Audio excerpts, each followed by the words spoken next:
Welcome back, everyone. If you've been here for the entire Catapult series, welcome back. If you're now seeing this for the first time, welcome to an incredible experience, man. Welcome to this afternoon's Catapult discussion. This is the Lockdown Virtual Salon, where we have incredible conversations with some very talented Caribbean artists. And this evening, I myself, DJ Simmons, I'll be having an in-depth conversation with an hip-hop artist from Jamaica. I'm talking about the man Five Steez. Now, before we begin, I want to express an incredible thank you to all the Catapult partners that are involved in bringing this to you. I'm speaking about the American Friends of Jamaica, Kingston Creative, and of course, Fresh Milk of Barbados for bringing together these sessions and making the salons happen. Now, was really good about the Catapult series is that you yourself, the public, can actually enter your questions into the comment section as the conversation continues. And in the question and answer segment, that is when we will choose your questions to ask them directly to the artists themselves. So as the conversation continues and you have some questions for Five Steez, make sure to put them in the comments. Yes? All right. So I'm very excited about this. This is a really cool guy. Let's get to know him better. So, ladies and gentlemen, please welcome into the Catapult series and the virtual lockdown salon, the hip hop artist from Jamaica. Please welcome Five Steez, ladies and gentlemen. Mm.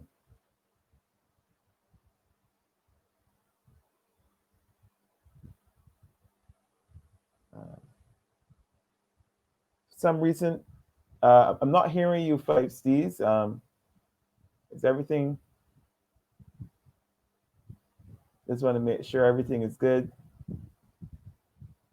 Just make sure you unmute if anything is muted, because we definitely want to hear what you have going on. Try again. Let's see. But once again, ladies and gentlemen, we're standing by with Five Steez. We're just going to take a quick minute to make sure we get this all sorted out. We are so excited. Just give us 1 minute.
Okay, welcome again, people. Five Steez, let's hear you. Are you good to go? Okay. We seem to be having a couple of technical right now. We're very sorry about this, ladies and gentlemen. But thank you so much for joining us. Don't worry, we have so much more coming up on the Catapult Lockdown Virtual Salon. Coming up this Friday, you're going to have a really in-depth conversation with the lady from the Cayman Islands, Natalie Urquhart. She's going to be in discussion with Susan Maines. So you don't want to miss that. Friday the 13th is always a special day. And it'll be great if you join us back here Friday at 1 p.m. on the Fresh Milk YouTube channel to hear the conversation that Susan Maines, she's from Grenada, she's going to have a conversation with Natalie Urquhart. And then at 4 o'clock, Susan will be back again to have a conversation with Nicholas Rose from Jamaica. We're going to be in Jamaica again. So make sure you join us again on Friday. going to be joining us again on Friday. That is for more sessions up with the Catapult team. We're going to take another quick minute and we're going to come right back. Yes?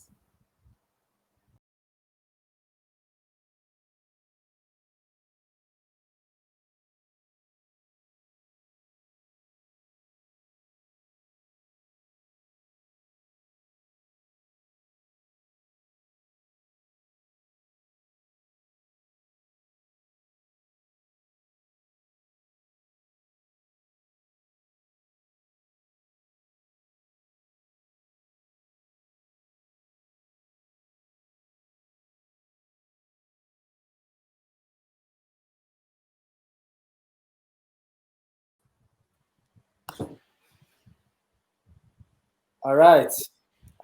Thank you so much for your patience, ladies and gentlemen. You know, all good things, you know, you got to wait for all good things. So this is going to be great. Welcome once again, the hip hop artist from Jamaica. We can hear him loud and clear now. Excellent. Five Steez, how you doing, my brother? Thank you. Thank you. I'm happy to be here. And I'm happy that people can hear me.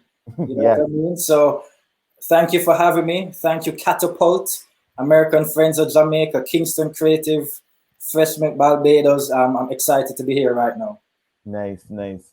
So you guys out there in the chat, don't forget, once you're here, if you're enjoying the conversation and you have questions for Five Steez, you can put them in the comments and we will get to them in the Q&A segment. Now, we're hearing the Jamaica accent coming out, you know, and the first thing, no matter where you are in the world, the first thing you think about when it comes to Jamaica is reggae music.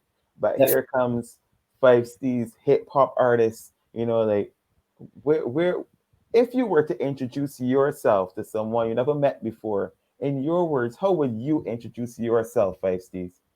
Okay, well, I'm an independent hip hop artist based here in Jamaica, and I describe my music pretty much as boom bap hip hop, the type of hip hop that you may have heard in the 90s, what I consider the essence. And I've been active for a good while. I kind of measure my career from, say, 2010, when I believe I started making a name.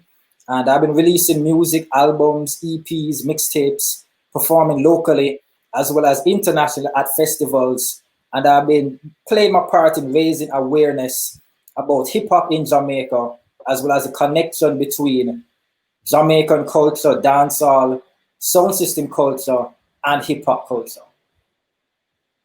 That's really interesting. So you said that you established some platforms. So that means you've been working with other hip hop artists to create platforms. Tell us about some of the platforms you have created in Jamaica and who you work with. Okay, well, one of the most recent platforms, although it's not entirely a hip hop platform, is the Apollo series, which is a brainchild of a friend of mine, Simon the writer. He actually used to rap with me in a rap group when we went to high school. And it's pretty much a open mic or an open stage series where any artist can participate. It could be a singer, dancehall artist, a rapper, a dancer. You're able to participate in an open stage. And we've been doing that for about 2 years, but you know, with COVID now, a lot of live music has slowed up. Prior to that, I was also working on an event called Pay Attention. So I'm also a member of a crew called the Council, which is a 4-member crew. And we're putting on this event called Pay Attention between 2012 and 2015. And that was pretty much the only hip hop series that we've really seen in Kingston. Nice, nice.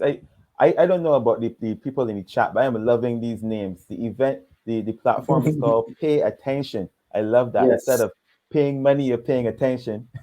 I love that. And who are the names in the council? Who are the names of these people in the council? Okay, so the council is myself. There's also Nomad Carlos. There is Instincts, and there is the Sickest Drama. Nice, the Sickest Drama. And Yeah. well, when it's some serious, you gotta pay attention to them names for sure. So I mean, instead of just asking you what kind of music that you produce, I believe there's a video where we can actually hear that. So let's hear some of the music, again, an example of the music you produce. So let's roll the first video.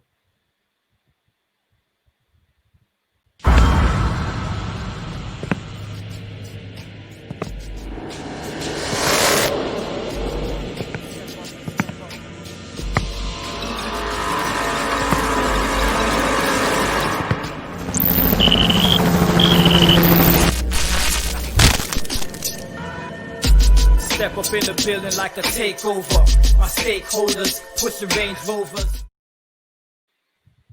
Wow, I'm ready to see the rest already. What is that video? That's a trailer for a project you have coming out. Yes. What?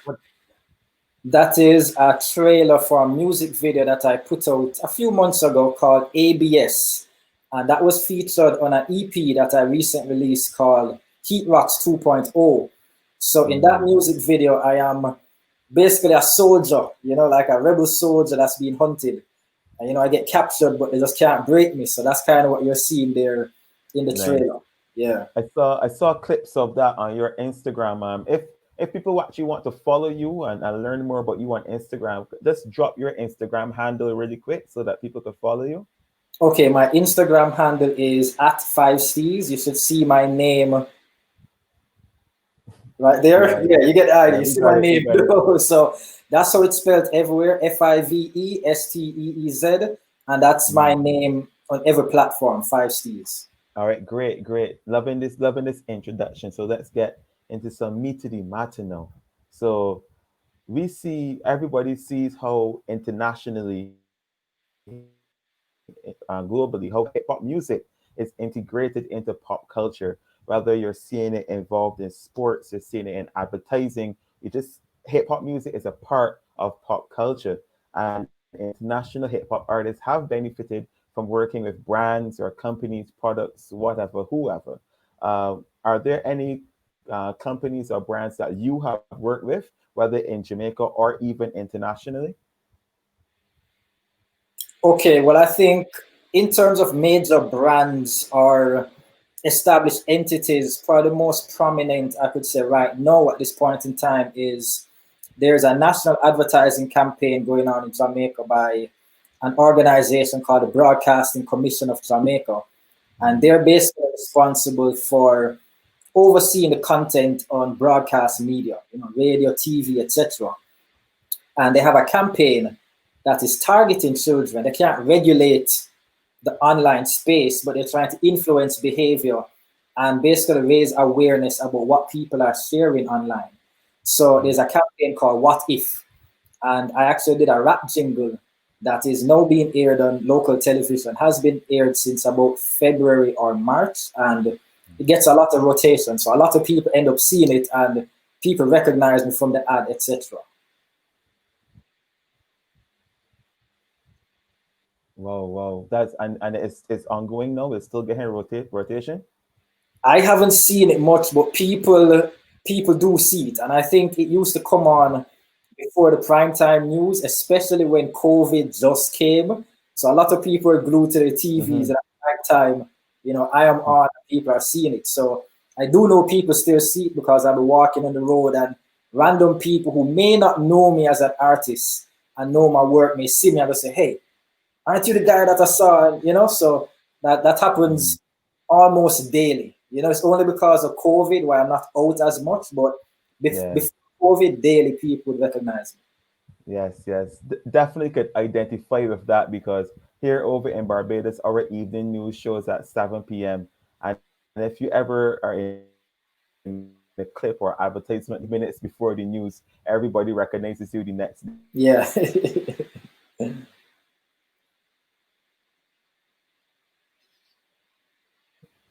Okay, good.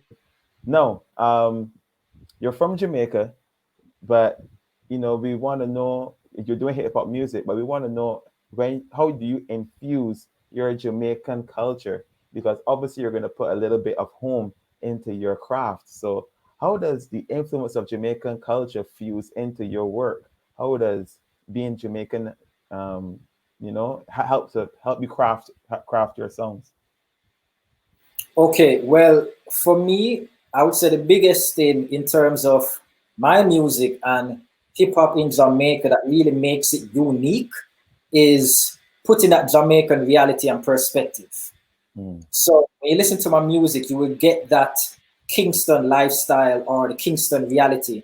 In fact, there's an EP that I have from 2014 called These Kingston Times, and it was pretty much just about Kingston, nowhere else, nothing else. And that is a major theme in the music that I do. especially say the Council album, Nothing Else Matters, that we put out in 2017, really delved into certain social and political topics on that album. So that's something that always comes out in the music. But you will also hear at times, you know, whether it's a slang or a dancehall rhythm or reggae, a certain little infusion in the sound. But really that doesn't make it unique to Jamaica, because if you've been following hip hop ever since the 80s, rappers in New York have been using patois, they've been using dancehall in hip hop. So from New York to Toronto to the UK, like Jamaican style and soul has always been in hip hop. So as much as we do that, I am conscious that that doesn't really make our flavor or our brand of hip hop in Jamaica really unique, because Jamaicans are imitated all over the world. So really it's about putting that perspective in the music, because no one that, if you haven't lived here, you cannot do that. And I think that's something that makes the music stand out. When I listen to hip hop and I heard, say, Jay-Z, he was talking about Marcy Projects, Brooklyn. Nas is talking about Queensbridge Projects, Queens. We have to rep Kingston and talk about where we're from. And I'm hoping, just like I've been able to learn about cities that I've never been to or neighborhoods I've never been to, someone from miles away, whether they're in the US or they're in Japan, they can listen to what I'm doing and understand a little bit more about what's going on in Kingston or in Jamaica. Nice. I love that answer. I love that answer. It's so important what you're speaking about in terms of representing your home in the same way how international artists are doing it the same way. What's the reception like to the hip hop music at home and both abroad? Like when you're speaking about Kingston, what's the reception to that abroad and at home? Okay, now depending on when you ask me this question, at which stage in my journey, you get a different answer. Interesting. If you asked me 10 years ago, I would tell you it's a tough journey and there's not a lot of reception. People are trying to fight it. They're not giving you an avenue or a chance. And after 10 years, I mean, that still is the case somewhat, because there is no avenue really for hip hop music in Jamaica. It's either reggae or it's dancehall. But after doing this for 10 years and creating so many opportunities and platforms for myself, I think people have gained respect for me. I can't say whether they're completely fans or, you know, but I think people have started to acknowledge and recognize and even tip their hat to what I'm doing a little bit more, even if they don't understand it or believe in it. And I think that's because of the consistency and the persistence. So in addition to that, I think times are changing. So we have a younger generation that's making music now and listening to music, and they're not set in this idea as much that Jamaicans have to make reggae or have to make dancehall. And a lot of the dancehall now, if you check it out, it's actually on trap beats. A lot of the young reggae artists actually used to be hip hop artists or fuse hip hop in their music in such a way that it might sound more like hip hop than reggae. And if you look at an artist like Coffee, for example, that won the Reggae Grammy, her music is hardly reggae. So there's actually an undercurrent in Jamaican music right now where the younger generation is just listening to what they want to listen to and making what they want to make. It's just that Five Steez is on like the extreme end of this, the term just slipped me, I don't know why. I'm on the extreme end where I'm not just fusing hip hop with other genres. I'm just straight up making hip hop music. Right. And I've had to create opportunities for myself and kick down doors. And I can't say the music is fully accepted, but people are embracing it more. And locally, well, let me say, internationally, it's a completely different experience. I've found that internationally, people are very much intrigued. So whereas Jamaicans may think, oh my God, you're rapping, nobody abroad wants to hear that. The hip hop audience overseas is hearing the music and thinking, yo, you're from Kingston and you sound like this? It gets them excited because it reminds them of the hip hop that they love. And also there's a new twist. There's something different about it. So I think locally we don't understand, especially if people are not into hip hop. I don't think they understand how golden local hip hop is, and just the avenues that we can tap into with this music. I'm really connecting with these answers, Steve. I can't even get you to understand. I'm going to give you a quick example where I've spoken to a number of persons in Barbados who work at the big hotels, the major hotels, and they say a lot of the visitors to the island, they actually rather go and they want to go where people are buying food off the streets at the really popular food stalls, because that's where the locals are really, that's where the culture of the food is. That so we sometimes don't understand how powerful our own content is. We try to push, we don't understand how good we can be, and we try to push the outside content to the outside people when they're really looking for what really is core to us. So that's really important. I'm glad you said that.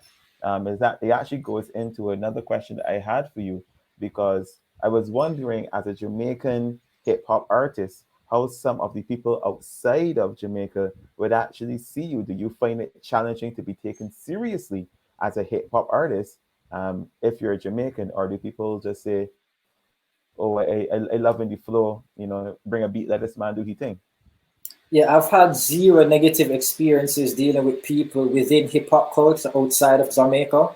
Mm-hmm. And I think it's because they can sense that I'm authentic, I'm true to the culture. This is something that I've been into for a large part of my life, and I've been practicing for a very long time. And they can sense the proficiency when they hear me and when they see me on stage, etc. So I don't really have any roadblocks outside of Jamaica in terms of building connections. The roadblocks are really lack of resources or lack of connections, if anything. Mm-hmm. Locally, as I said, people are still just starting to get it. And I've seen where there are people that are entrenched in the industry, even elders that might look down upon it because they don't get it. They don't understand the value. And I can't really knock them because they're not even into hip hop. Like that, hip hop is really something foreign to them. But I've seen where people overseas are excited about what I'm doing. And even, for example, perhaps we can show one of the performance photos that I sent, where I performed at the Trinity International Hip Hop Festival in 2018. And that's an international hip hop festival that features artists from all over the world. And I was the first Jamaican act to perform there. And I, in fact, returned the next year in 2019 with my crew, the council. And we got a lot of love. It was a great experience. And I think we all feel that it was one of the best weekends of our life, of our lives, because it's great to do your craft and to be able to do it for people that appreciate it. And as I say, coming from Jamaica, being unique like that, it was nothing but just love. Like, people are just like, yo, they love you already enough. And then when they find out you're Jamaican, it's like the love just intensifies. It's like a different, completely different treatment. Speaking about the council, I think we have another photo of the council. We could bring that up. Yes. So you can introduce the council to our chat. So this is the council, and it's a 4-member crew. I mentioned it earlier. We put out an album called Nothing Else Matters in 2017. Mm-hmm. And to my right, or to the left of your screen, you will see Nomad Carlos, and then you will see Instincts, and you will see The Sickest Drama. For some reason, I feel like I need to meet The Sickest Drama, though. I hope he's tuned in right now. Sweet. But that's great. It's great to hear that you guys went overseas and participated in that, and was able to feel the love, the genuine love, for sure. Now, I know that you brought it up a little bit before when you spoke about communicating messages in your music and stuff like that. Do you believe, or do you feel obligated, as you are doing social commentary, as you spoke about it from the beginning of time, hip hop was all about speaking about what's happening around you?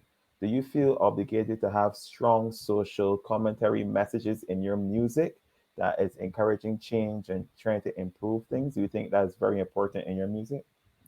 I do, and I think it's just an extension of who I am as a person. So it's not something that I think about a whole lot. And I find sometimes in Jamaica, there's almost like what I call a false dichotomy in music, where people think that you either have to be like clean and conscious, or it's slack, like the most raw music possible, you know. So I don't really consider myself a conscious artist, even though people might call me that.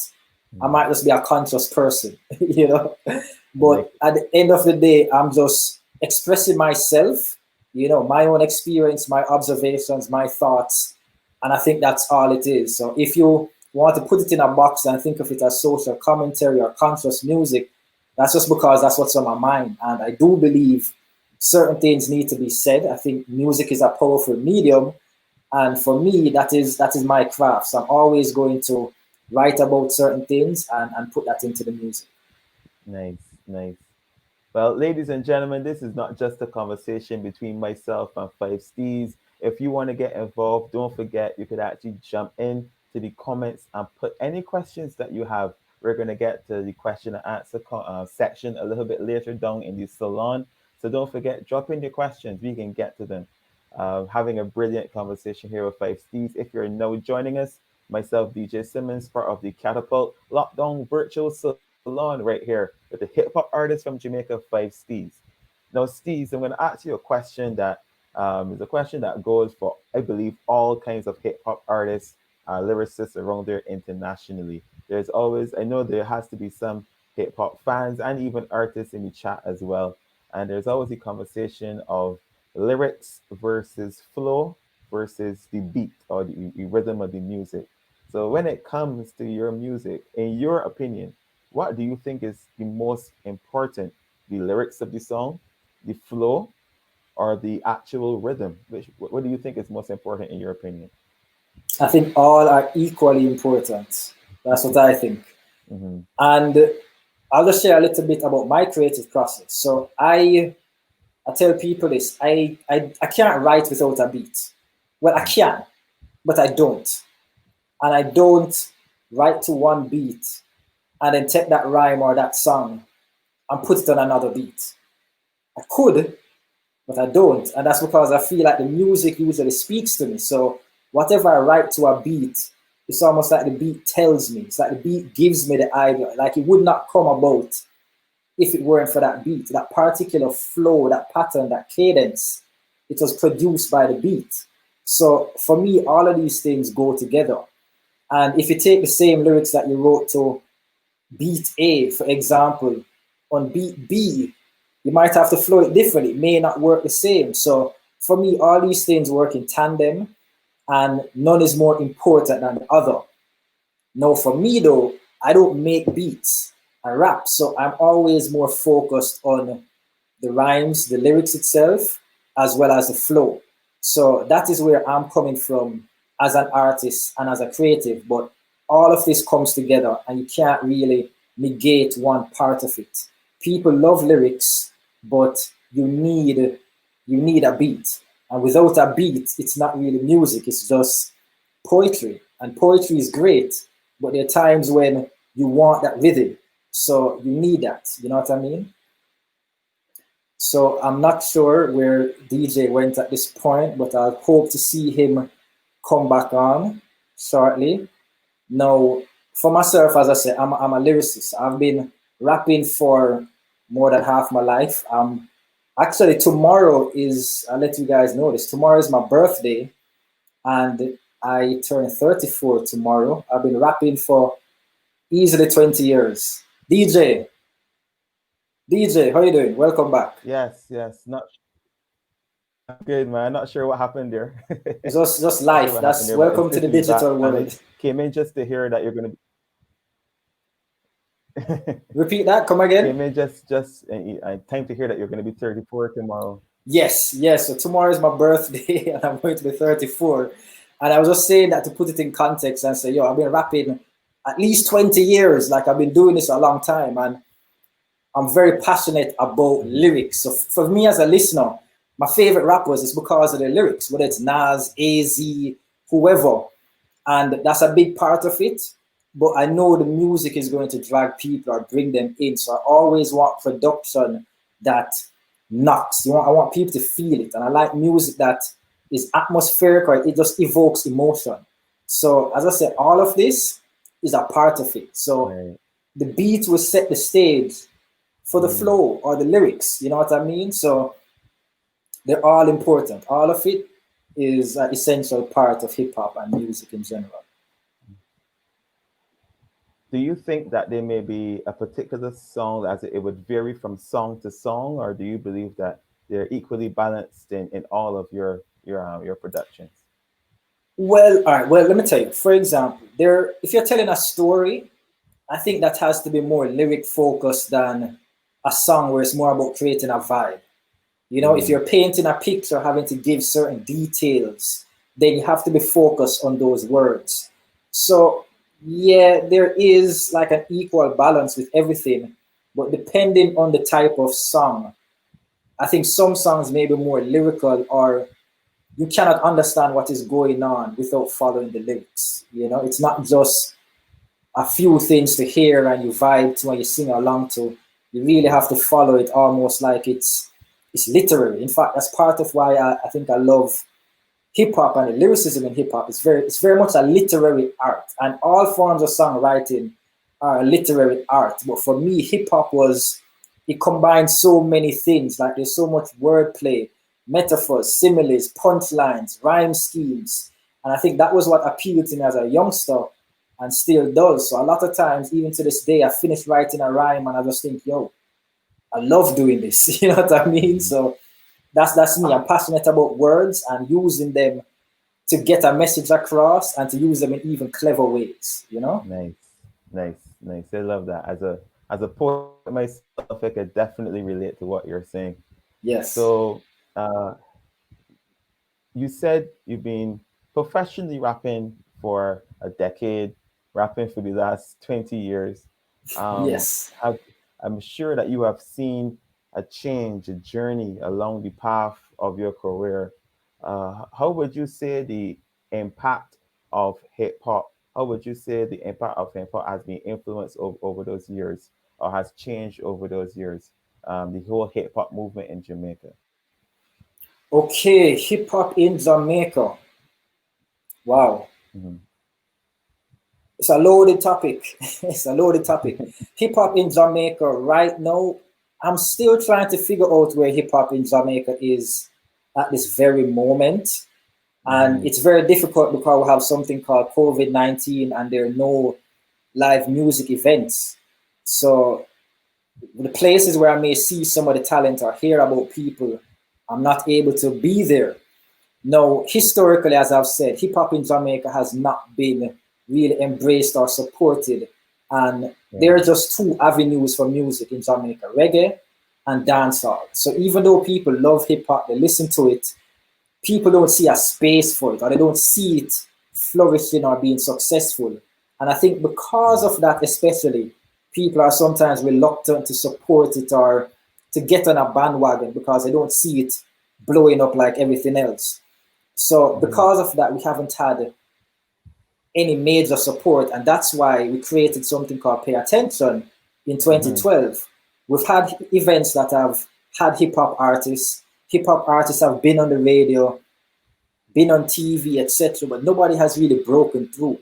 And when we did Pay Attention, we wanted to kind of galvanize a movement and present it. And as I said, it was the only real hip hop series we've seen. Now, I've done some other hip hop events since. Other people have done events that have embraced the community, but we haven't really seen anything dedicated to the genre and the culture like that. And I think it says two things. One, it may speak to the drive and the ideas that come to me and my peers, but it also speaks to the fact that we're almost like in a barren wasteland. Sometimes I think with hip hop, where there's so much development that we really need in terms of building an industry or even a community. So what we have now is a lot of rappers, but people aren't really connected. With Pay Attention, that was us really bringing the community together and presenting it. And as I say, we haven't seen anything quite like that. So there are people doing their things all over, but there's no unified movement or idea of who we are, what we are doing. And I would like to see that, you know, but as I said, doing hip hop in Jamaica is not an easy journey. I happen to be one of the few acts that have persevered, and it's because there's just not a lot of opportunities. I've been fortunate to tap into a lot, and I think the way I look at it is, I read the book The Outliers, right? And in reading The Outliers, I kind of found things in it that made sense to me, and I realized that some of the experiences that I've had from early put me on a trajectory where I'm going to be, it's going to seem like I'm moving ahead in a way further than, say, peers or other people, because I've gotten certain knowledge and experience that prepare me for other opportunities down the line that someone else may not see or be able to take advantage of. So I've just been on my grind, really, and just trying to do as much as possible. Well, but what I've been able to do is not reflective of the community or the scene at all. I'm an outlier, definitely, and in some ways an outsider in the bigger music scene, where I'm like a part of it and people might be embracing and accepting me and seeing me, but I'm doing something different. So people see me sometimes as the other, and they don't know how to deal with me, or they don't want to embrace me or give me a platform, or they just don't know what to do, you know? Well, I believe as you stay consistent, you're going to be rewarded for the work that you've done. I mean, you're only 34, you know. You gotta keep hitting and hitting and hitting. Don't stop at all, because you're doing some great work. You got some great visuals. And once again, ladies and gentlemen, just to remind you, if you have any questions at all for Five Steez, we're going to be covering them in the Q&A segment coming up very shortly. You could just type them in the comment section, and we will definitely get to them. All right, now we're going to talk about a topic that I believe not only people in Jamaica they have a challenge with, but people all over the Caribbean, where it finds that it's so hard sometimes, as you were just explaining greatly, how it's very hard to get support from home. You know, you always tend to have to go overseas to bust first, you know, to get the recognition from someone outside of your island. And then when that happens, then you get the support from home. So in a genre like hip hop music, is it easier to actually gain support from at home, or do you get most of your support from abroad? Okay, well, generally, I would say most of the support comes from, especially when it comes to the platforms that support the music, it's mostly hip hop DJs from elsewhere. It's mostly hip hop blogs, hip hop websites.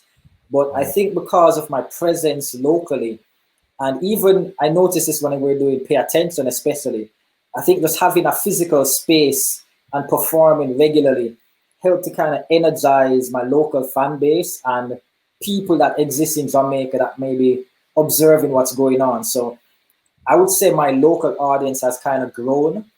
I should probably sit down right now and try to figure out how it's balancing. But Right. I would say most of the support in terms of, as I said, the outlets that support are overseas. But because of the consistency, I've seen a lot more Jamaican people locally start to support or recognize it. What about, so we're talking about fans and other artists, other DJs, but what about other companies or brands? Do you find that it's easier for you to work with the local companies, any local companies or organizations reaching out to you? Or were you actually able to get connected to overseas companies or brands and work with them? Which one is easier for you? Okay, well, I haven't really collaborated with many brands, to be honest. When I mentioned Broadcasting Commission of Jamaica, that was something that came about because I happened to work in the advertising industry as well. So that was an opportunity that kind of fell in my lap, and I was suited for it. I ran with it. It worked. It was a success. But I haven't really reached out to many brands anywhere, whether locally or internationally. A lot of what I've been doing has been me and my peers funding things ourselves. I would love to have more brand partnerships. That's one thing that I plan to be doing a lot more in 2021, especially with how I've been positioning myself. But at this point in time, I can't say I've dealt with a lot of established brands. It's mostly been maybe smaller people, my peers who are doing things, people doing events, people have a platform, etc. So nothing really big, but yeah. I'm confident that's coming. I'm confident that's coming your way. And I think it's coming. I'm positioning myself for that, and I'm trying to make these things happen for 2021 and thinking it into being as well.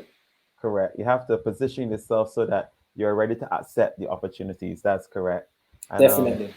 To segue into the next question, because you just mentioned that you have a background in advertising. So from hearing you speak throughout the conversation, it is definitely clear that you are a creative entrepreneur. You are an arts entrepreneur because you've started movements. As you said, you are kind of a outlier where you're creating your own path. You're paving your own way. So you are blazing your own trail as a creative entrepreneur. Now, with that background in marketing, how has that helped you in the promotion of your work and building your brand? How has a background in marketing help in that in building your hip hop brand? A whole lot. In fact, I have a degree in media and communication, and I think that gave me an insight into how the media works, how to market, how to write a press release, and that has made a big difference for me in just being able to present what I'm doing, because instead of hiring a publicist, I'm now able to do that myself. And having that background as well as experience in advertising, have that insight in terms of how to present a brand, how to communicate, and how to use social media, which is so important nowadays. Right. Well, that's so important in able to be understanding how you can actually communicate the story that you're trying to tell, whether it comes to working with a brand or working with another artist. Yes. Yeah, you're looking a little brighter there. No, that's good. Yeah, I had to do that. I realized I was getting darker. The sun is kind of going down or starting to go down a bit. Yeah. but it's great to know that. Do other members of the council, some of your other closer artists, your team, do they also have like backgrounds in advertising, or do they also understand how important it is to be able to promote and market yourself as a professional entrepreneur while doing art? No, they don't have that background like I do, but I always try to share, whatever I'm doing, the thoughts that I have, information I come across, just to, figure out how we can build our brands and our movement. And as a hip hop artist in Jamaica, that has been very important because, without the platforms and the support, the way you build a name is, as I said, getting the music outside of Jamaica. Usually start with just a simple email, a pitch, a presentation, and that's how you build the relationships, as well as locally with the media. So that experience that I have is something that I leverage, and I try to share as much with the team, and they're also learning because they're doing it for themselves. We all do our own thing as independent artists. So we're a crew, but we still are solo acts that have our own paths and our own catalogs, etc. I like it. So as a poet, a spoken word artist in Barbados, I've had to wear multiple hats sometimes, and not just generate revenue from my poetry, but find other means in which to make a living, but still creatively. So I want to know, for you, Steez, in Jamaica, are there any other ways in which you use to creatively express yourself? And you have many messages in your music, yes, but all of us artists, you have several things coming into our minds, and you may want to dabble in other ways. Is there any other way that you creatively express yourself? Mostly music, I would say. In advertising, I do write copy. So I may work on ads, whether print ads, radio ads, TV ads, but I don't really consider that my expression. My expression is really just music. I think I do write articles from time to time that I have on my website, but all of the articles that I've written are pretty much me chronicling local hip hop. So I've written about, for example, the idea that we have First Coast. You probably heard me mention that prior when we had our little pre-production meeting. And first course is basically a term that we came up, the council, and we used to shout it all the time at Pay Attention. And it's what we call the community or hip hop in Jamaica. And when we say first course, we say this because there's a man named DJ Kool Herc who is recognized as the father of hip hop.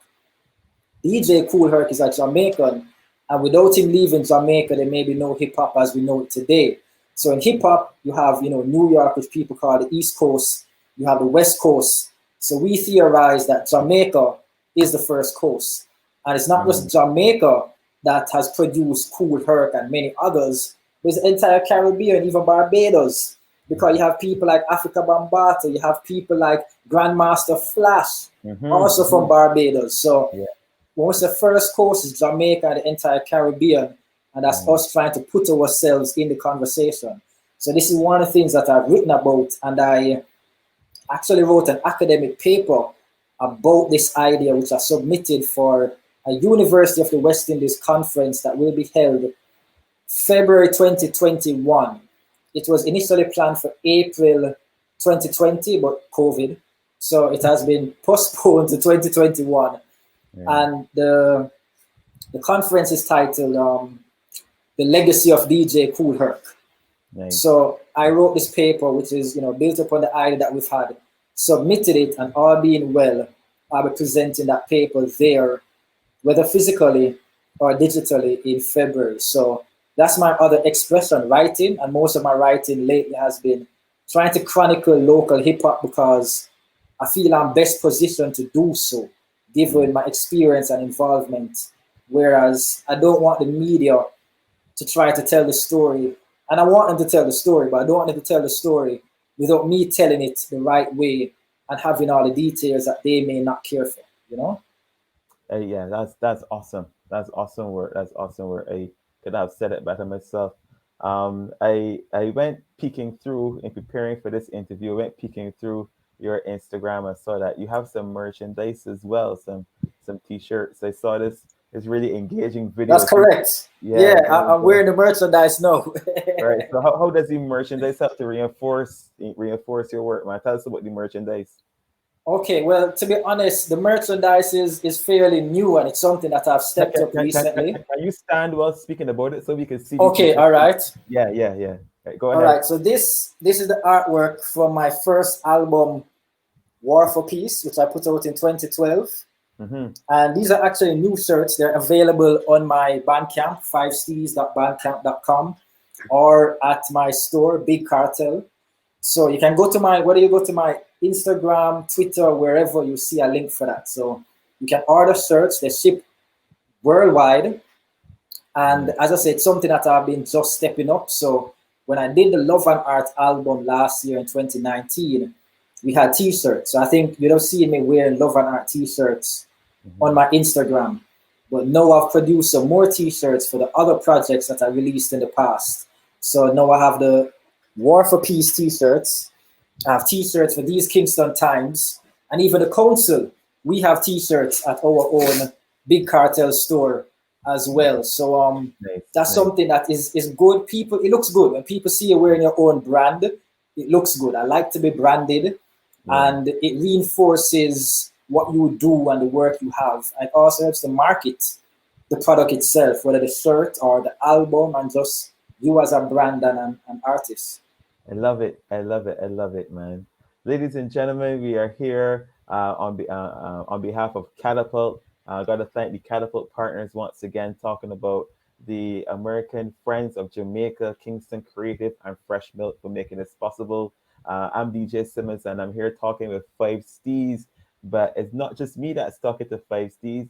We actually give you guys the opportunity to enter any questions that you may have. I've been really enjoying the conversation. You've actually been inspiring me a bit, Steez. No lie, for sure. Good. We're gonna launch now into the question and answer segment.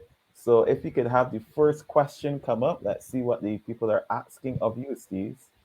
So let's have the first question.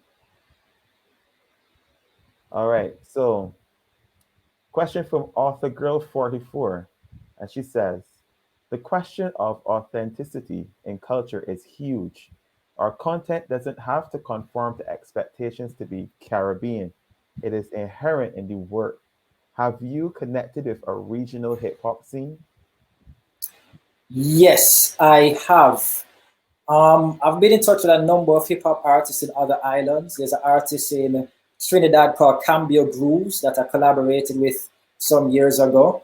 I have a few contacts in Guadeloupe. Whereas in the Caribbean, I've connected with people. I actually, if it weren't for COVID, I would actually be traveling to Cuba on Thursday for a forum, a hip hop forum that brings together the Caribbean. This forum will now be digital, so I'm actually waiting for the edit of that performance so I can submit it. So I have connected with other hip hop artists in the Caribbean. In regards to what's the name of the forum in Cuba? What was the name of it? I can't tell you right now. It's in Spanish. It's in Spanish, and it's not so easy. Yeah. No problem. But if you do follow me on social media, though, I'm sure in December when it does air, I'll be sharing the performance video and some information about it. So yes, I have connected with other artists in the Caribbean. On the matter of authenticity, I do agree with that there, because sometimes I feel that, like, what makes something authentic? And I think for me, it's about being true to who you are and being true to something.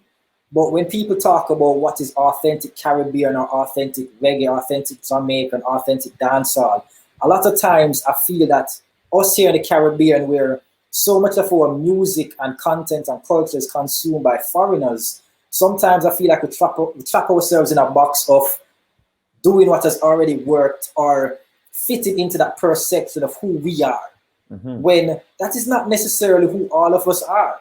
So in the Jamaican context, yeah, we have reggae and dancehall, but that's not all people listen to. Not everybody looks like one or the other. There are people in between. There are people that are completely different. And when you're on the ground, you realize that that is what is authentic. People just being themselves without trying to fit, without trying to conform to whatever expectations, whether internal or worse, external. Yeah, I like that. I like that. Actually, that listening to you just now, it made me think about something. So, especially in places like Trinidad and Barbados, which are heavily into is very soca is the major genre that is exported in terms of music in Trinidad and Barbados. And I know that there are a lot of other artists. They may not be soca artists. They're artists. They do hip hop, R&B, what have you, rock. But they would tend to use soca music as almost as a promotional a tip, you know, to get people from the soca arena to learn about them, so that they could then introduce their following to the other music, their natural way, their genuine way of expressing. So and what's funny is maybe them doing soca is not even authentic to them. Yeah. Even though they're Trinidadian or Barbadian, you know, it doesn't matter where you're from. It's what speaks to you. Right. You know what I mean? So even I find us in Jamaica, sometimes we hold on to reggae so much as if only we can make it. And there are people in Africa making great reggae. There are people in Europe and the Bay Area making great reggae, and they're making inroads in the industry and selling more records than we are. So instead of complaining about it, I think we should be stepping up what we're doing with our marketing. You know what I mean? And everyone can have their audience. But what you're doing will resonate with who is like you or want to be like you. You know? I'm loving it. All right, we have two more questions, so let's get through these. Let's have the next question, please. Let's pick the mind of Five Steez. Steez, this is from Annalie Davis of Fresh Milk. Can you talk about the shoulders you stand on, those who came before you, and if you benefited from mentors that encourage you to develop as a lyricist and a hip hop artist? So speak about your mentors. Okay, well, locally, I think, and I really wish I got to mention this before, there's a space called Gambling House Recording Studio, which we've considered as a mecca for hip hop in Kingston for a long time. It recently closed about 2 years ago, but this was a space that I came in contact with in maybe 2004. And this is where I started to discover the wider community. Before, I thought it was just me and my friends rapping and some other guys that I ended up meeting out there.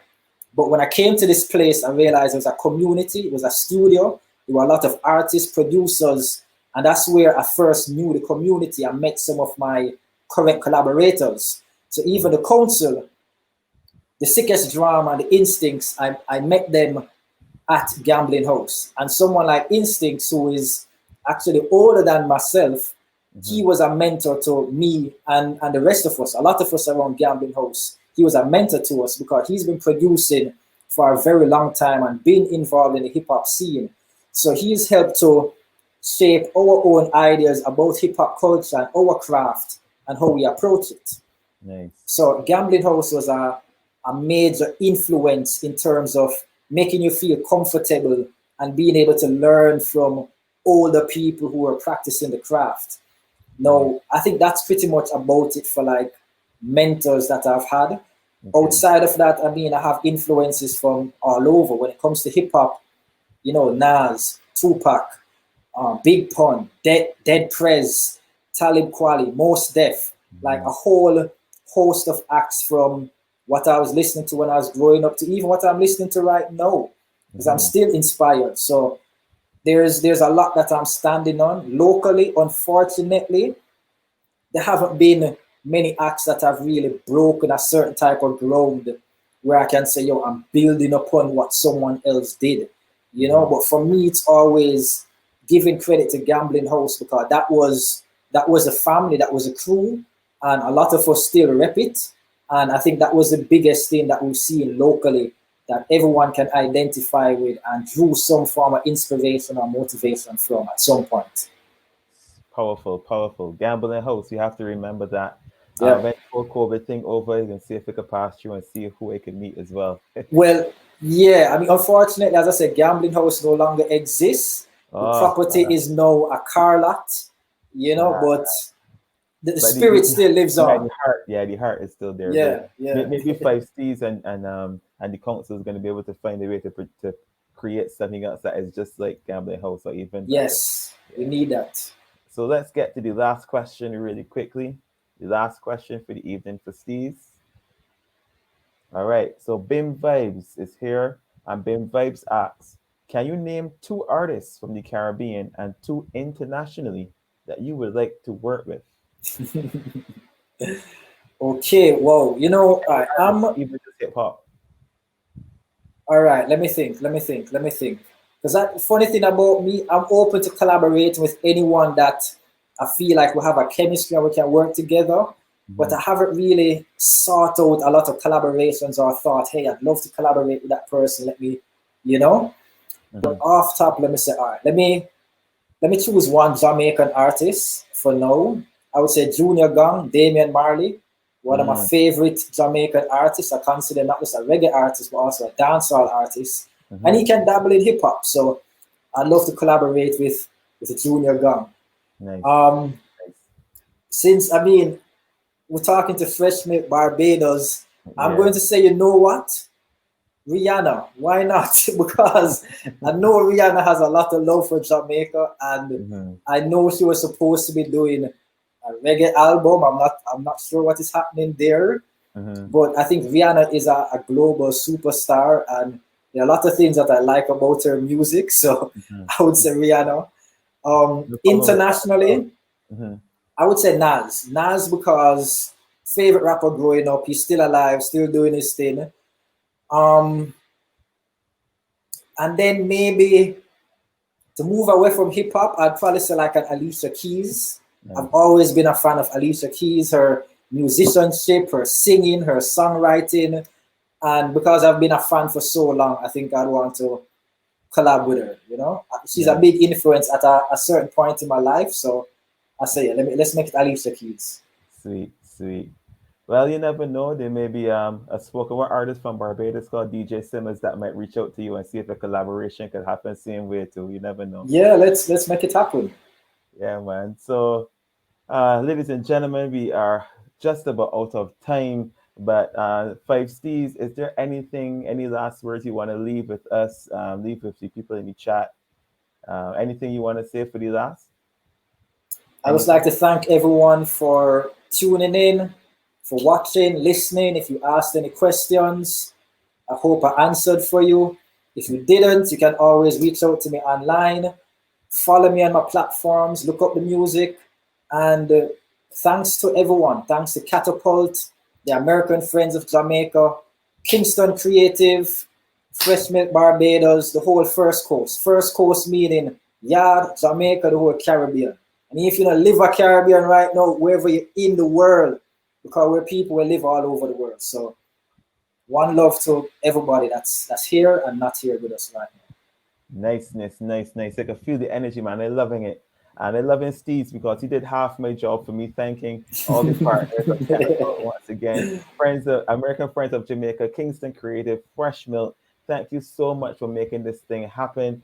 Please, guys, this is just one day of the Catapult Lockdown Virtual Salon. You got to tune and join us again Friday the 13th at 1 p.m. where you will get to hear Natalie or Quart from the Cayman Islands. She'll be in discussion with Susan Mains. She's from Jamaica. And then Susan will return at 4 p.m. on Friday again to speak with Nicholas Rose. And he is our brother of Five Steez over in Jamaica as well. So be sure to come back to the Fresh Milk YouTube page on Friday for more from the Catapult. And remember to subscribe to their YouTube account because not only will you get to hear these videos live, you would also get to see some of the past work and what's coming up with Fresh Milk and all the work that they are doing. I want to thank everyone for passing through, joining us if you were here for the entire discussion.